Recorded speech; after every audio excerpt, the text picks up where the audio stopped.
ಅದರಲ್ಲೂ ವಿಶೇಷವಾಗಿ ಹುಣ್ಣಿಮೆ ದಿನ ತಿರುವಣ್ಣಾಮಲೈಗೆ ಹೋಗಿದ್ರು. ಅಲ್ಲಿ ಬೆಟ್ಟ ಸುತ್ತೋದು ಬಹಳ ವಿಶೇಷ, ತುಂಬಾ ಜನ ಸೇರಿರ್ತಾರೆ, ಬಹಳ ಒಳ್ಳೇದಾಗುತ್ತೆ ಅಂತ. ನಾವು ಸರ್ವೇ ಸಾಮಾನ್ಯವಾಗಿ ಓಂ ನಮಃ ಶಿವಾಯ ಅಂತ ಅನ್ಕೊಂಡು ಪ್ರದಕ್ಷಿಣೆ ಮಾಡುವಂಥದ್ದು ಅಥವಾ ಆ ಬೀಜ ಮಂತ್ರ ಪ್ರತಿಯೊಬ್ಬರಿಗೆ ಗೊತ್ತಿರೋದು. ಆದ್ರೆ ಅಲ್ಲಿ ಅರುಣಾಚಲ ಶಿವ ಅರುಣಾಚಲ ಶಿವ ಅಂದ್ಕೊಂಡು ನೀವು ಈ ಪ್ರಶ್ನೆ ನೀವು ಪುಣ್ಯವಂತರಿದ್ದು ಭಾಗ್ಯಶಾಲಿ ಆಗಿದ್ದ ಕೇಳಿರ್ತೀರಿ. ಏನು ವಿಸ್ಮಯಗಳು ಮಾಡಕ್ಕೆ ಬರ್ತಾವಂತಂದರೆ ಆ ಮಂತ್ರ ಶಕ್ತಿ ಹೇಳ್ತಿದ್ದೇನೆ ಅಂದರೆ ಅರುಣಾಚಲ ಶಿವ ಅಂದ್ಕೊಂಡು ಹೋಗ್ತಿರ್ಬೇಕಾದ್ರೆ ರಮಣ ಮಹರ್ಷಿಗಳೇ ಈ ಮಂತ್ರದ ಬಗ್ಗೆ ವ್ಯಾಖ್ಯಾನವನ್ನು ಹೇಗೆ ಮಾಡಿದ್ದಾರೆ ಅಂತಂದರೆ, ನಾನು ಕೂಡ ಇದನ್ನು ಹೇಳ್ತಾ ಇಲ್ಲ, ಸ್ಕಾಂದ ಪುರಾಣದಲ್ಲಿ ಇದೆ ಅನ್ನೋದನ್ನು ಬುಕ್ಕು ತೆಗೆದು ತೋರಿಸಿದ್ರಂತೆ ಕೆಲವು ಭಕ್ತರಿಗೆ. ನಮಃ ಶಿವಾಯ ನಮಃ ಶಿವಾಯ ನಮಃ ಶಿವಾಯ ನಮಃ ಶಿವಾಯ ನಮ ಶಿವ ಪಂಚಾಕ್ಷರ ಇದೆಯಲ್ಲ, ಈ ಮಂತ್ರವನ್ನು ನೀವು 3 ಕೋಟಿ ಹೇಳಿದರೆ ಅರುಣಾಚಲ ಶಿವ ಅರುಣಾಚಲ ಶಿವ ಅರುಣಾಚಲ ಶಿವ ಅರುಣಾಚಲ ಶಿವ, ಒಂದು ಅರುಣಾಚಲ ಶಿವ 3 ಕೋಟಿ ಈ ಶಿವ ಪಂಚಾಕ್ಷರಿಗೆ ಸಮ. ನಮಸ್ಕಾರ, ಶುಭೋದಯ ಪ್ರೀತಿಯ ವೀಕ್ಷಕರೆಲ್ಲರಿಗೂ ಸಂಕಲ್ಪ ಸಿದ್ಧಿ ಕಾರ್ಯಕ್ರಮಕ್ಕೆ ಆತ್ಮೀಯ ಪ್ರೀತಿಯ ಸ್ವಾಗತ ಹೇಳ್ತಾ ಇರೋದು ನಾನು Anusha. So first time channel ವೀಕ್ಷಿಸ್ತಿದ್ದೀರಾ ಅಂತಂದರೆ ಈಗಲೇ ಚಾನಲ್ನ ಸಬ್ಸ್ಕ್ರೈಬ್ ಮಾಡಿ, ನಮ್ಮ ವಿಡಿಯೋಸ್ನ ಲೈಕ್ ಮಾಡಿ. ಏನು ಎಂದಿನಂತೆ ಕಾರ್ಯಕ್ರಮದಲ್ಲಿ ನಮ್ಮ ಜೊತೆಲಿದ್ದಾರೆ ಸ್ಪಿರಿಚುವಲ್ ಗುರು ಡಾಕ್ಟರ್ ವಿಷ್ಣುದತ್ತ ಗುರುಜಿಯವರು. ಗುರುಗಳನ್ನ ಕಾರ್ಯಕ್ರಮಕ್ಕೆ ಬರ್ಮಾಡ್ಕೊಳ್ಳೋಣ.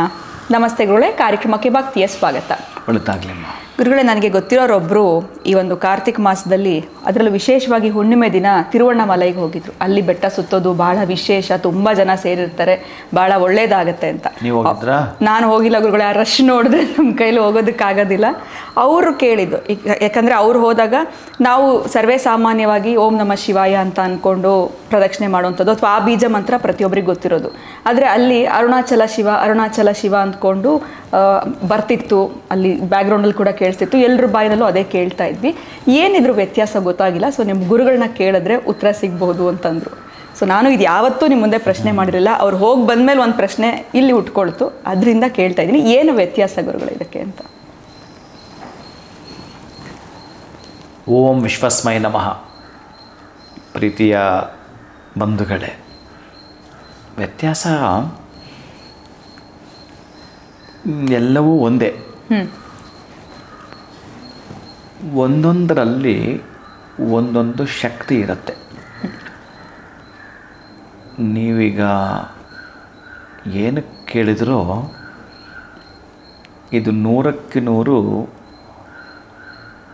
ಬಹುಶಃ ಆ ಶಿವನೇ ಹೊರಗೆ ಹಾಕಿಸ್ಬೇಕಷ್ಟೆ, ಹೊರಗೆ ಹಾಕಿಸ್ಬೇಕು. ಯಾಕೆಂದರೆ ಇದೊಂದು ಸ್ಕಾಂದ ಪುರಾಣದಲ್ಲಿ ಉಲ್ಲೇಖ ಇರೋವಂಥದ್ದು. ಇದೇ ಪ್ರಶ್ನೆನ ಅಲ್ಲಿ ರಮಣ ಮಹರ್ಷಿಗಳು ತಪಸ್ಸು ಮಾಡಿದೊಂದು ಜಾಗ ಇದೆ, ಮೇಲೆ ಹತ್ತು ಹೋಗಬೇಕು. ಬಹುಶಃ ನಾನೆಲ್ಲೂ ಆ ಥರದ್ದು ಬೆಟ್ಟ ಗುಡ್ಡ ಹತ್ತಕ್ಕೆ ಇಷ್ಟಪಡಲ್ಲ. ಒಂದು ಸಲ ಆಗಲಿ ಅಂತ ಹೊರಟು ಅವ್ರು ತಪಸ್ಸು ಮಾಡಿದ್ದು ಬಿಟ್ಟು ಮತ್ತೂ ಕೆಲವು ಕಡೆ ಸ್ವಲ್ಪ ನನಗೆ ಈ ಮೂಲಿಕೆಗಳು ಈ ಸ್ವಲ್ಪ ರಿಸರ್ಚ್ಗೆ ಹೋಗ್ತಿರ್ತೀನಿ, ಒಂದು ಎನರ್ಜಿ ಪಾಸ್ ಆಗುವಂಥದ್ದು. ಒಂದು ಸಲ ಹೀಗೆ ಹೋದಾಗ ನೀವೇನಾದರೂ ಹೋದರೆ ಈ ಗರುಡ ಎಲ್ಲ ಪಕ್ಕಕ್ಕೆ ಹೋಗ್ಬೋದು, ಇರೋದಿಲ್ಲ, ಕಾಣಿಸಲೇ ನೋಡೋಕೆ ಕೊಡ್ತವೆ. ನಾನು ಹತ್ತಿರ ಹೋಗಿ ಅಲ್ಲೇ ಅದೇ ಜಾಗದಲ್ಲೇ ಬಹುಶಃ ಇದೇನೋ ಮಾಡುತ್ತೆ ಅಂತ ನನಗೆ ಅನಿಸಿದ್ದು, ಏನೋ ಮಾಡಿಬಿಡುತ್ತೆ ನಾನು ಅಂತ. ನಾನು ಹೋಗ್ತಾ ಇದ್ದೀನಿ ಅಲ್ಲಿ ಆ ಕಾಡಿನ ಮಧ್ಯದಲ್ಲಿ ಇನ್ನು ನಮ್ಮ ಜೊತೆಲಿದ್ದವ್ರು ಯಾರೂ ಕೂಡ ವಾಟ್ರ್ ತೊಗೊಂಡಿಲ್ಲ, ನೀರು ತೊಗೊಂಡಿಲ್ಲ. ನನಗೆ ಬಹಳ ಆಯಾಸ ಆಗಿದೆ, ನೀರು ಬೇಕು, ಅಲ್ಲಿ ಸಿಗುತ್ತೆ ಗುರುಗಳೇ ಅಂದ್ಕೊಂಡು ಬಂದ. ಏನೋ ಇವನಿಂಥ ಕೆಲಸ ಮಾಡಿದೆ ಅಂದ್ಬಿಟ್ಟು ಸ್ವಲ್ಪ ಆ ಗರುಡನನ್ನು ನೋಡಿಬಿಟ್ಟೆ ನಾನು.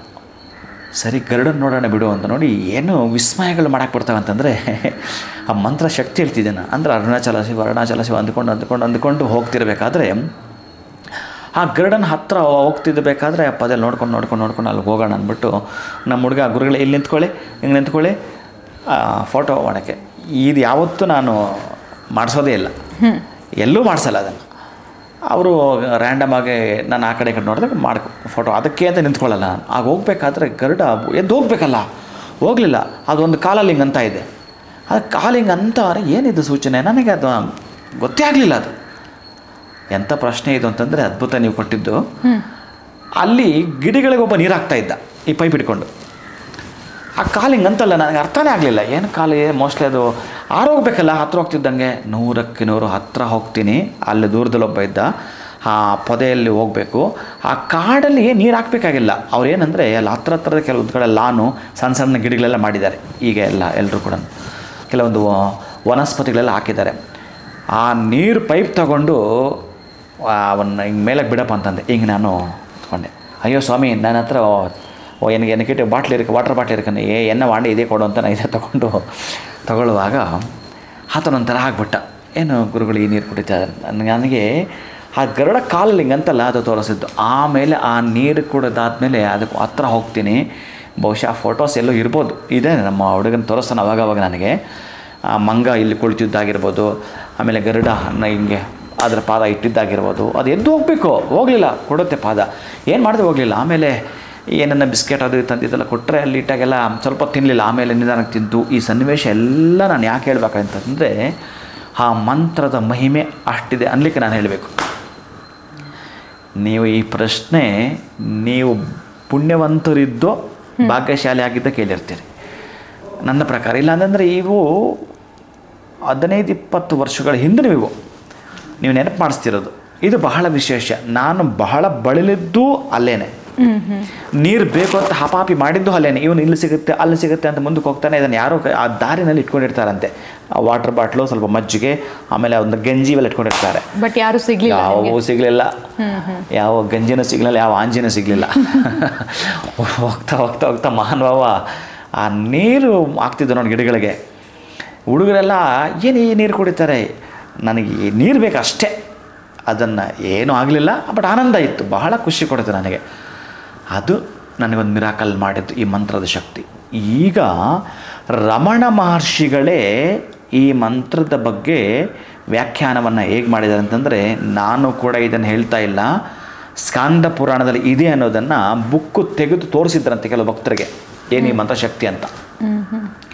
ನಮಃ ಶಿವಾಯ ನಮಃ ಶಿವಾಯ ನಮಃ ಶಿವಾಯ ನಮಃ ಶಿವಾಯ ನಮಃ ಶಿವ ಪಂಚಾಕ್ಷರಿ ಇದೆಯಲ್ಲ, ಈ ಮಂತ್ರವನ್ನು ನೀವು 3 ಕೋಟಿ ಹೇಳಿದರೆ 3 ಕೋಟಿ ಹೇಳಿದ್ರೆ ಈ ಒಂದು ಶಿವ ಪಂಚಾಕ್ಷರಿಯನ್ನು ಏನು ಫಲ ಪಡ್ಕೊಳ್ತೀರೋ, ಏನು ಪುಣ್ಯ ಪಡ್ಕೊಳ್ತೀರೋ, ಏನು ಅದ್ಭುತಗಳು ಜರುಗುತ್ತವೋ, ಏನು ಆನಂದ ನಿಮ್ಮ ಮನೆ ಪ್ರವೇಶವನ್ನು ಮಾಡುತ್ತೋ, ಒಂದು ರೀತಿಯ ವಜ್ರಕಾಯದ ಶರೀರದೊಂದಿಗೆ ಅದೃಷ್ಟವನ್ನು ಬಹುಶಃ ನಿಮ್ಮ ಹತ್ರನೇ ಇಟ್ಕೊಳ್ತೀರಿ. ಅಂತಹದ್ದು ಈ ಒಂದು ಶಿವ ಪಂಚಾಕ್ಷರಿ 3 ಕೋಟಿ ಹೇಳಿದರೆ, ಚೆನ್ನಾಗಿ ನೆನಪಿಟ್ಕೊಳ್ಳಿ ಪ್ರೀತಿಯ ಬಂಧುಗಳೇ, 3 ಕೋಟಿ ಶಿವನ ಮಂತ್ರಕ್ಕೆ ಅರುಣಾಚಲ ಶಿವ ಅರುಣಾಚಲ ಶಿವ ಅರುಣಾಚಲ ಶಿವ ಅರುಣಾಚಲ ಶಿವ.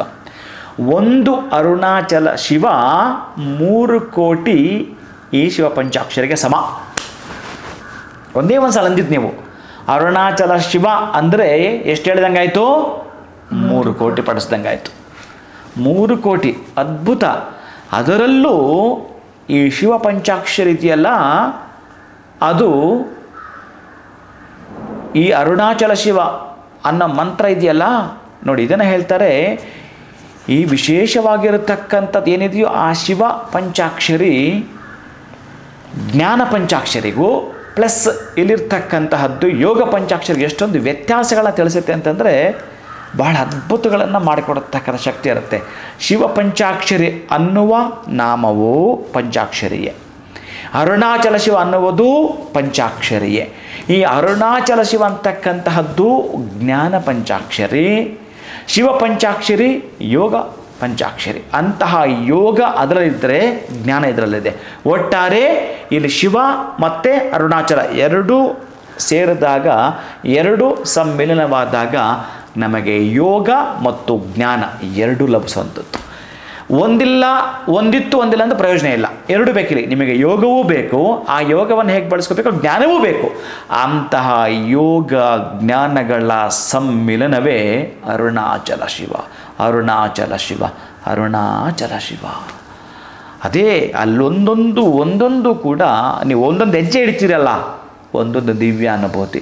ಒಂದೊಂದು ಹೆಜ್ಜೆ ಒಂದೊಂದು ಲೋಕ ನಿಮಗಲ್ಲಿ, ಒಂದೊಂದು ಲೋಕ. ಯಾಕಂದರೆ ಅಂತಹ ಸಿದ್ಧರಿದ್ದರಲ್ಲಿ ಅಲ್ಲಿ 108 ಕಲ್ಯಾಣಿಗಳಿದೆ ರೀ.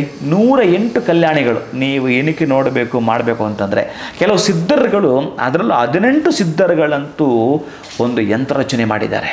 ಒಂದು ಯಂತ್ರ ರಚನೆ ಅಲ್ಲಿರ್ತಕ್ಕಂಥ ಕುಬೇರ ದೇವಾಲಯದ ಮುಂದೆ ಸಣ್ಣದಾಗಿ ಒಂದು ತುಂಬ ಕಿರಿಯದ್ದದು, ಅದರ ಒಳಗಡೆ ಹೋದರೆ ಬರೋಕ್ಕೆ ಕಷ್ಟ. ಈ ದಪ್ಪ ಇರೋರು ಕಚ್ಕೊಂಡ್ಬಿಡ್ತಾರೆ. ಒಟ್ಟಾರೆ ಹೇಗೋ ನೀವು ಮುಂದೆ ಹೋಗಿ ಅದರ ಹಿಂದೆ ಏನಾದರೂ ವಾಪಸ್ ಬರ್ತೀನಿ ಅಂತಂದರೆ, ಮೇಲೆ ಒಂದು ಯಂತ್ರ, ಆ ಚಾವಣಿಯಲ್ಲಿ ಒಂದು ಯಂತ್ರವನ್ನು, ಆ ಯಂತ್ರದ ಬೀಜಾಕ್ಷರಗಳನ್ನು, ಕೆಳಗಡೆ ಒಂದು ಯಂತ್ರ ಮಂಡಲ ರಚನೆ ಮಾಡಿದ್ದಾರೆ. ಆ ಕೆಳಗಿರ್ತಕ್ಕಂತಹ ಯಂತ್ರದ ಮಂಡಲ ರಚನೆಗೂ ಮೇಲ್ಚಾವಣಿ ಇರ್ತಕ್ಕಂಥ ಯಂತ್ರದ ರಚನೆ ಕೂಡ ನಿಮ್ಮ ದೇಹ ಒಂದು ಸಲ ತಾಕಿದ್ರೆ ಮುಗೀತು ರೀ. ನಿಮಗೆ ಯಾರಾದರೂ ಇದು ಮಾಡಿದ್ರೂ ಏನೂ ಆಗಲ್ಲ ರೀ. ಅಂದರೆ ಅಂತಹದ್ದು ರೋಗ ರುಜಿನಗಳಿಂದ ಹೊರಗೆ ಬರ್ತೀರಿ, ಅನೇಕ ತೊಂದರೆಗಳಿಂದ ಹೊರಗೆ ಬರ್ತೀರಿ, ಅನೇಕ ಅಪಘಾತಗಳಿಂದ ಹೊರಗೆ ಬರ್ತೀರಿ. ಒಟ್ಟಾರೆ ಜ್ಞಾನವನ್ನು, ವಿಜ್ಞಾನವನ್ನು, ಯೋಗವನ್ನು ಪಡೆದುಕೊಳ್ತೀರಿ. ಅಂಥ ಅದ್ಭುತ ಇದೆ ಆ ಮಂತ್ರ. ನೀವೇನಾದರೂ ಅರುಣಾಚಲದ ಬಗ್ಗೆ ಅವ್ರು ಯಾರೋ ನಿಮ್ಮನ್ನು ಕೇಳಿದ್ರಲ್ಲ, ಇದು ಅವರಿಗೆ ಅರ್ಪಣೆ. ಅವ್ರ ಮುಖಾಂತರ ನನಗೆ ಗರುಡ ನೀರು ಕೊಟ್ಟ ಪ್ಲೇಸನ್ನು ಬಹುಶಃ ಅವನು ಯಾರ ಮಹಾನ್ ಭಾವ ಗಿಡಕ್ಕೆ ನೀರು ಹಾಕ್ತಿದ್ದವನು, ನನ್ನ ಪಾಲಿನ ದೇವರು, ನನ್ನ ಈಗ ಎಷ್ಟೇ ನೀರು ಕುಡಿದ್ರೂ ಆ ನೀರಿಗೆ ಸಮ ಆಗ್ತಾಯಿಲ್ಲ ನನಗೆ ನೋಡಿ. ಅದು ಮುಖ್ಯ ಆಗುತ್ತೆ. ಅಂತಹದ್ದು ಇಲ್ಲಿರ್ತಕ್ಕಂತಹದ್ದು ಜ್ಞಾನ ಪಂಚಾಕ್ಷರಿ ಅರುಣಾಚಲ ಶಿವ, ಅರುಣಾಚಲ ಶಿವ, ಅರುಣಾಚಲ ಶಿವ. ಯಾರು ಪಠಿಸ್ತಾರೋ ಅವರೊಂದು ಅದ್ಭುತವಾಗಿರ್ತಕ್ಕಂಥ ಅನುಭೂತಿಯನ್ನು ಪಡ್ಕೊಳ್ತಾರೆ. ಖಂಡಿತ ಗುರುಗಳೇ, ಬಹುಶಃ ಇದನ್ನು ಅವರು ತುಂಬ ಆಲೋಚನೆ ಮಾಡಿ ಕೇಳಿದ್ರು, ನಿಮ್ಮನ್ನು ಕೇಳಬೇಕು ಅಂತ ಹೇಳಿದ್ರಿ. ಬಟ್ ಈ ಪ್ರೋಗ್ರಾಮ್ ಅವ್ರಿಗೆ ನಾವು ಡೆಡಿಕೇಟ್ ಮಾಡಿದ್ವಿ. ಬಟ್ ಗೊತ್ತಿಲ್ಲದೆ ಇರೋವಂಥ ವಿಚಾರ ಅಂದರೆ, ನಾವು ಈ ಒಂದು ಪಂಚಾಕ್ಷರಿ ಮಂತ್ರವನ್ನು 3 ಕೋಟಿ ಬಾರಿ ಹೇಳಿದ್ರೆ ಇದು ಒಂದ್ಸಲಿ ಹೇಳಿದ್ದು ಸಮಾನ ಅಂತ ಹೇಳಿಬಿಟ್ರಿ. ಸೊ ಇನ್ನು ದಿನದಲ್ಲಿ ಒಂದ್ಸಲಿ ಆದ್ರೂ ನಾವು ಇದನ್ನು ಪಠಿಸಲೇಬೇಕು, ನಮ್ಮ ಎಲ್ಲ ಒಂದು ಸಮಸ್ಯೆಗಳು ದೂರ ಆಗೋದಕ್ಕೆ. ಆ್ಯಂಡ್ ವಿಶೇಷವಾಗಿ ನಿಮಗೆ ಅಲ್ಲಿ ಆದಂತಹ ಅನುಭವನ ನಮಗೂ ಜೊತೆ ಹಂಚ್ಕೊಂಡು ನೋಡಿ. ಅದೇನೇ ಈ ಕಲಿಯುಗದಲ್ಲಿ ಕಲವು ನಾಮ ಸಂಕೀರ್ತನ ಅಂದ್ಬಿಟ್ಟ. ಕಲವು ನಾಮ ಸಂಕೀರ್ತನ. ದೇವತೆಗಳು ಕೂಡ ಈ ಕಲಿಯುಗಕ್ಕೆ ಹೋಗಬೇಕು, ನಾನು ಕಲಿಯುಗಕ್ಕೆ ಹೋಗಬೇಕು ಅಂತಾರಂತೆ. ಯಾಕೆ ಹೇಳಿ? ಇಲ್ಲಿ ಬಂದು ಅದೇ ದೇವಲೋಕದಲ್ಲಿ ಈ ಮಂತ್ರ ಹೇಳಿದರೆ ಒಂದ್ಸಲ ಹೇಳಿದರೆ ಒಂದೇ ಲೆಕ್ಕ. ಕಲಿಯುಗದಲ್ಲಿ ಮಾತ್ರ ರೀ ಮನುಷ್ಯರಿಗೆ ಭಗವಂತ ನಮಗೆ ಎಷ್ಟೊಂದು ಈಸಿ ಮಾಡಿಕೊಟ್ಟಿದ್ದಾನೆ ಗೊತ್ತಾ? ಒಂದು ಸಲ ಹೇಳಿದ್ರೆ 3 ಕೋಟಿ, ಅದು 1 ಕೋಟಿನೂ ಅಲ್ಲ, 3 ಕೋಟಿ ಹೇಳಿದಷ್ಟು. ದೇವತೆಗಳು ಕೂಡ ಇಲ್ಲಿ ಬರಬೇಕಂತ ಇಷ್ಟಪಡ್ತಾರಂತೆ ಭೂಮಂಡಲಕ್ಕೆ. ನೀವು ಅಂಥ ನೆಲದಲ್ಲಿದ್ದೀರಿ, ಯಾವುದೋ ಸಣ್ಣ ಪುಟ್ಟ ಕಷ್ಟವನ್ನು ನೀವೇನೇನೋ ಹೇಳ್ತೀರಿ. ನಿಮಗಿದು ಬೇಕು ಅಂದರೆ ಭಗವಂತನೇ ಕೊಡಬೇಕು. ನಿಮ್ಮ ವಿದ್ವತ್ತಿನ ಜೊತೆಗೆ ವಿನಯವೂ ಕೊಟ್ಟು ನೀವೇನೋ ಮಾಡೋ ಕೆಲಸದಲ್ಲಿ ಸಕ್ಸಸ್ ಕೊಡಬೇಕು ಅಂದರೆ ಅರುಣಾಚಲ ಶಿವ, ಅರುಣಾಚಲ ಶಿವ. ಖಂಡಿತ ಗುರುಗಳೇ. ಸೊ ಎರಡೂ ಕೂಡ ನಮ ಶಿವಾಯ ಅಂತಂದ್ರೂ ಒಂದೇ, ಜೊತೆಗೆ ಒಂದು ಅರುಣಾಚಲ ಶಿವ ಅಂತಂದರೆ ಮಂತ್ರಕ್ಕಿರುವಂಥ ಪವರ್ ಏನು ಅನ್ನೋದನ್ನು ನಮಗೆ ಈ ಒಂದು ವಿಡಿಯೋ ಮುಖಾಂತರ ಅರ್ಥ ಮಾಡಿಸಿದ್ದೀರಾ. ನಿಮಗಾದಂಥ ಅನುಭವ ಕೇಳಿ ಕೂಡ ಬಹಳ ಖುಷಿ ಆಯಿತು. ಯಾಕಂದರೆ ಆ ಒಂದು ಎಕ್ಸ್ಪೀರಿಯನ್ಸ್ನ ನೀವು ಎಕ್ಸ್ಪ್ಲೈನ್ ಮಾಡಿದಾಗ ನಾವು ಆ ಒಂದು ದೃಷ್ಟಿಯಲ್ಲಿ ಯೋಚನೆ ಮಾಡುವಾಗ ಈಗೆಲ್ಲ ಆಗಿತ್ತಾ ಅಂತ ಆಲೋಚನೆ ಮಾಡಿ. ಇಲ್ಲಿ ತನಕ ನಾನು ಎಲ್ಲೂ ಅದನ್ನು ಹೇಳಿಲ್ಲ. ಯಾಕೆ ಅಂತ ಸಂದರ್ಭ ಬರಲ್ಲ. ಹೌದು, ಆ ಸಂದರ್ಭ ಬಂದರೆ ನಾನು ಅದನ್ನು ಹೇಳ್ಬೋದು. ನಾನು ಏನು ಹೇಳೋಕ್ಕೂ ಬರಲ್ಲ. ಯಾವುದೋ ಒಂದು ಪ್ರಶ್ನೆ ಬ್ಲೈಂಡಾಗಿ ಕೂತಿರ್ತೀನಿ, ಏನು ಗೊತ್ತಿರಲ್ಲ, ಏನು ಗೊತ್ತಿಲ್ಲ ಕೂಡ. ಆದರೆ ಅನುಭವಗಳು ಯಾವಾಗ ಬಿಚ್ಕೊಳ್ತೇವೆ ಅಂತಂದರೆ ಆ ಸನ್ನಿವೇಶ, ಆ ಘಟ್ಟ ಅಲ್ಲಿ ಸಂಭವಿಸ್ಬೇಕು. ಖಂಡಿತ. ಇಲ್ಲ ಅಂತಂದ್ರೆ ಆವತ್ತು ಯಾರು ನಮ್ಮ ಹುಡುಗರಿದ್ರು, ಇನ್ನು ಆ ಮಂಕಿ ಒಂದು ಮೇಲೆ ಏನು ಮಾಡಿದ್ರು ಆ ಮಂಕಿ ಕೆಳಗಿಳಿದು ಹೋಗ್ತಾ ಇಲ್ಲ ಅಲ್ಲ, ಅದು ಜಾಸ್ತಿ ಇದೆ. ನಮ್ಗೇನೋ ಬಿಸ್ಕೆಟ್ ಅದು ತೊಗೊಂಡಿದ್ವಿ, ಮತ್ತು ಏನೋ ಮಾಡಿ ನಮ್ಮ ಹುಡುಗ ತೆಗೆದು ಅಲ್ಲಿ ಬಿಟ್ಟರೆ ಅದು ಸಣ್ಣದದು ಮತ್ತೆ ಬಂದಿಲ್ಲ ಕೂತ್ಕೊಳ್ಳುತ್ತೆ. ಏನು ಮಾಡೋದು ಹೋಗ್ತಾ ಇಲ್ಲ. ಅವರೆಲ್ಲ ನಗ್ತಾರೆ, ಅಯ್ಯೋ ನನ್ನನ್ನು ಹೆಂಗೆ ಮಾಡಿದ್ರು ಅಂದರೆ, ಮತ್ತು ನಡೆದು ಹೋಗ್ಬೇಕಾದ್ರೆ ಅದ್ರದ್ದು ಅಮ್ಮ ಎಲ್ಲ ನಿದ್ರೆ, ಮತ್ತು ಅದಕ್ಕೆ ದಾರಿ ಮಿಸ್ ಮಾಡ್ದಂಗೆ ಆಗುತ್ತಲ್ಲ, ಎಷ್ಟೊತ್ತೊಂದು ಇರೋದು. ಮತ್ತು ಕೂತ್ಕೊಂಡು ಅರುಣಾಚಲ ಶಿವ ಮಂತ್ರ ಸ್ಟಾರ್ಟ್. ಅದೇ ಆ ಸಣ್ಣದೊಂದು ಮರಿ, ಆ ಒಂದು ಕೋತಿ ಮರಿ ಒಂದು, ಈ ಗರುಡ ನನಗೆ ಕೊಟ್ಟ ಅನುಭವ ಇತ್ತಲ್ಲ, ಅವಿಸ್ಮರಣೀಯ, ಅತ್ಯಂತ ಅದ್ಭುತ. ಆಮೇಲೆ ಅವರು ಕೂತಿದ್ದ ಜಾಗದಲ್ಲಿ ಮಾತ್ರ ನಾನು ಕುಳಿತು ಧ್ಯಾನ ಮಾಡುವಾಗ ಬಹಳ ಟೈಮಲ್ಲಿ ಕುಳಿತುಕೊಂಡಾಗ ಏನು ಆ ನೆಲದಲ್ಲಿ ಇಲ್ಲ. ಬಹುಶಃ ಮೊದಲೇ ನಾನು ಈ ಕೆಂಪು ಹೂವು ನೋಡಿದ್ರೆ ಸಮರಕ್ಕೆ ತೆಗೆದು ಎಲ್ಲ ಮೇಲೆ ಇಡೋವಂಥದ್ದು ಹೇಳ್ತಿರ್ತೀನಿ. ನಾನಂತೂ ನಮ್ಮ ಹುಡುಗರು ಬಂದರೆ ಭಾಳ ವರ್ಕ್ ಇರುತ್ತೆ, ನಾನು ತೆಗೆದು ನೋಡ್ತಿರ್ತೀನಿ. ಹಾಗಂತೇಳಿ ಮತ್ತೆ ನಾನು ಅಲ್ಲೆಲ್ಲ ನೋಡಿದ್ರೆ ಹುಡುಗರು ಮುಂದೆ ಓಡಿ ಹೋಗಿ ಹೂವನ್ನು ತೆಗೆದ ಮೇಲೆ ಇಡ್ತಾರೆ. ನಾನು ಅಲ್ಲಿ ಒಂದು ಅರ್ಧ ತಾಸು ಅಷ್ಟೇ ಮಾಡಲಿಕ್ಕೆ ಸಾಧ್ಯತೆ. ಮತ್ತು ಹುಡುಗರು ಇರ್ತಾರೆ, ಹೊರಡಬೇಕು ಅನ್ನೋ ಒಂದು ಉದ್ದೇಶಕ್ಕೆ ಮತ್ತೊಂದು ಕ್ಷೇತ್ರಕ್ಕೆ ಹೋಗಬೇಕು ಅನ್ನೋವಾಗ ಅಲ್ಲಿ ನಾನು ಕುಳಿತ ಅಷ್ಟು ಅರ್ಧ ತಾಸಲ್ಲಿ ಏನು ಸಣ್ಣದೊಂದು ಕಸ ಕೂಡ ಇಲ್ಲ.